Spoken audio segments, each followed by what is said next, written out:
Terveisiä THL:stä. Mä oon tässä Mona Eidin kanssa ja THL:n puolelta ja haluaisin sanoa, että tänään oli järjestetty loppuseminaari, antirasistinen kiihdyttämön loppuseminaari, ja haluaisin kysyä Monalta pääjohtajana ja päällikkönä tästä, mitä fiilis? No, mä oon tosi tyytyväinen hankejohtajana tämän prosessin päätöksestä, mutta myöskin siitä ihanasta ilmapiiristä, mitä tänään on vallinnut täällä.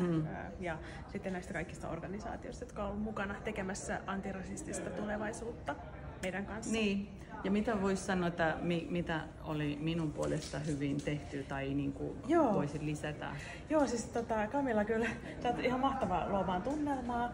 Me vielä omalta osaltasi toit tänne sellaista niin kuin iloa ja niin kuin, miten sanoisin, inhimillisyyttä ja rentoutta, mutta myöskin sellainen niin kuin, vedit niin kuin kovan asiaa ja asiapitoista niin kuin esimerkiksi paneelia tässä meidän kanssa.